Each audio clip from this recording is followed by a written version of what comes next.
Hey friends, BuffaQ here once again, doing a video tonight on my Ruger Mark III target pistol. This is probably one of my favorite firearms in my entire collection. The reason being it is so much fun to shoot. If you are already familiar with Ruger firearms, you come to expect precision, high quality, reliability. These are things we all just expect from Ruger. And these are things that, just personally speaking, I've always found in Ruger firearms. I'm a big fan of Ruger. I've owned them for a while, and this is a firearm that has yet to let me down. If you're already an owner of one of the Ruger Mark series pistols, I don't know if I have any new information for you. I hope maybe I do, but this is really a video that's more geared towards people who are considering buying a Ruger Mark series pistol for the first time.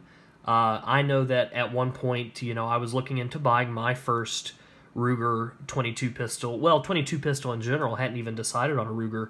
And after doing some research, after spending some time on the range, seeing what I liked, what I didn't like, this was the pistol I landed on. And I gotta say, I'm really, really satisfied with my choice. Now, I'll tell you right now, this is the Mark III.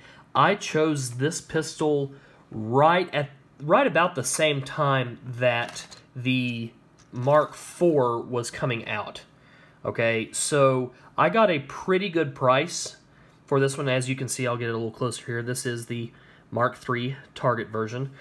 I got a pretty good price on this firearm, basically just because it was right around the time that Ruger was introducing their new Mark IV, and the place where I bought this, I think, frankly, they were just trying to get rid of the Mark IIIs to make room for the new Mark IV series. A few differences between the Mark II and the Mark III. When they came out with the Mark III, they added this loaded chamber indicator here on the side. That's something that I don't particularly have to have. I always demonstrate proper, safe firearms handling. But, for some folks, that's a nice addition. They want to be able to look and see if they can see that little red flag, see if it is, in fact, a loaded chamber or not. So that's kind of a neat thing. They moved the magazine release. Originally on the Mark II and the original Mark I, the mag release was right here. And they still kind of have a little piece of plastic that's kind of formed into part of the grip there, but that's actually not your magazine release. Magazine release is up here right behind the trigger guard. So that's kind of a nice feature as well. I do prefer the release that's right behind the trigger guard. On some of, one particular of my pocket pistols, my Camp 25, it does have the heel release, and that's fine, that's all right. But this is a firearm that you can shoot all day, and I have found that if it's something you're going to shoot a lot, all at once, if you're going to shoot at the range for, say, 2 to 3 hours, it's nice to have a magazine release that's up here next to the trigger guard. Just makes things easier. You don't wear out your fingers so much trying to work that one on the bottom. Let's see, what's another change? The sights are drilled and tapped for Weaver-style scope bases. Okay, so that's nice. You can see that here on the top of the, get in frame for you guys. You can see that on the top of the pistol here. I did put, when I bought the pistol, it came with a rail, and I installed the rail on top and added a kind of a cheap optic that I had on the top for a while, and it worked all right. But I got to be honest, maybe I'm just kind of old school or traditional, but I really just prefer iron sights. There's something about when you put an optic on a firearm, to me,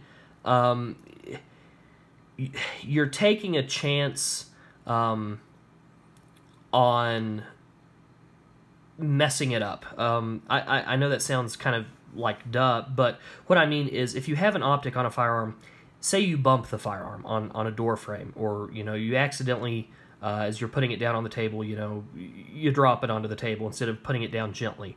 Or someone bumps into you as you're walking, any number of things. Your confidence level goes down, at least to me, it goes down immediately, because now all you're thinking is, is my optics still zeroed? You know, am I gonna still have the same tight, accurate pattern I had, you know, 2 days ago when I was sitting, you know, on the shooting bench and took all that time to get it perfectly zeroed? I like optics; they're cool. Don't get me wrong, but just for a firearm that I just want to take out, go to the range, and really not think about very much, just go plink, have a good time, put it back in my range bag, get back in the car and go home. I really just prefer the iron sights, okay? And the sights that come on this pistol are quite exceptional. I'm trying to get this in frame for you guys. Just a notch style sight, illuminated front post, just a nice system, okay? It works well, easy to acquire those sights. I like it a lot. Few other things. Here's one I don't care for. On the Mark III, I don't know if the Mark IV has this, but on the Mark III, it has the magazine disconnect. I really don't like that. You know, something like the loaded chamber indicator, okay, I can deal with that. That's not such a big deal. But the magazine disconnect, that really kind of bothers me a little bit. That was one of the only things that kept me, you know, that had me thinking for any amount of time before I purchased this was, you know, is that really something I want? I don't care for magazine disconnects. I understand the theory behind them. But to me, it's one of those things that on paper I think looked good, and in practice it lost some of its luster. I don't really care for that, and I think a lot of the shooting community doesn't care for a magazine disconnect. But anyway, just my opinion. A couple other things, the bolt ears or fins, whatever you want to call these things, they're done a little differently on the Mark III than what they were on the Mark II, as well as the ejection port. Was smoothed out a little bit on this one, okay, not so rough, smoothed out a little bit. All right, those are probably the biggest differences with one major exception, and the biggest difference, at least in my opinion, between the Mark III and IV. Now, I've been talking about the difference between 2 and 3, but the biggest difference between this and the Mark IV is ease of takedown. If you are really someone who does not enjoy sitting down after you've done your shooting and taking a few minutes to break a firearm down and clean it, you would probably want the Mark IV because, man, it comes apart really, really easily, at least compared to this firearm. This takes some time to take all the way down. It really does. Now, I'll admit I'm a person that doesn't mind doing that. Some of you may know, you may not know. Cleaning my firearms, I enjoy that almost as much as shooting them. And I'm probably in the 1% of the shooting community that is that way, but I really do. There's just something about it. You know, I like the intricate details, getting a first-hand look at the engineering that went behind making these firearms. You know, to me, it's kind of a relaxing experience. You know, you have a cold beer or whatever, and put on a little Billy Joel and clean your guns. You know, I enjoy it. Okay, so I don't mind that this has a complex takedown. The Mark IV, however, is quite simple. It's basically just there's a pin on the rear here. You give it a push.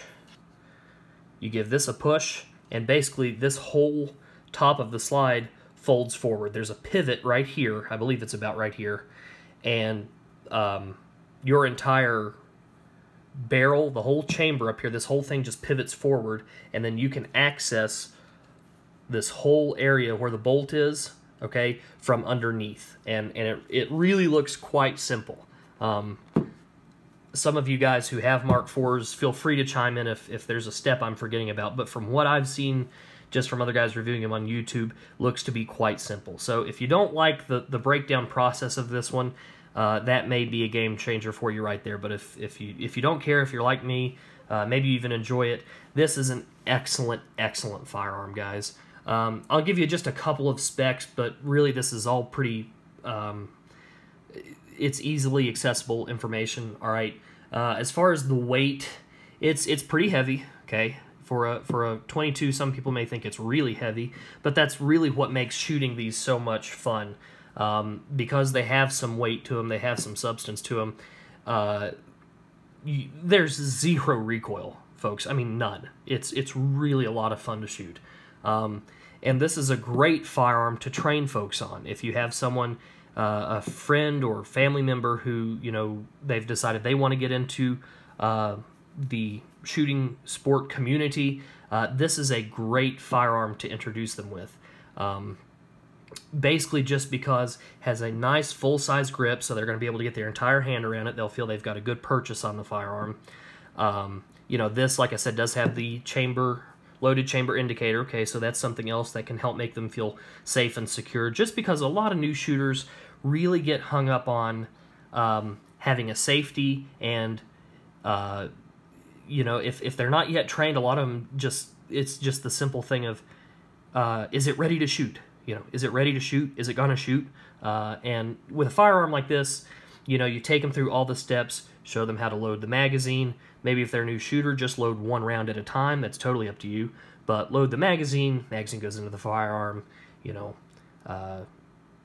sliding the bolt back, loading a round into the chamber, so forth, so on. It's a great firearm to teach folks on. It really is.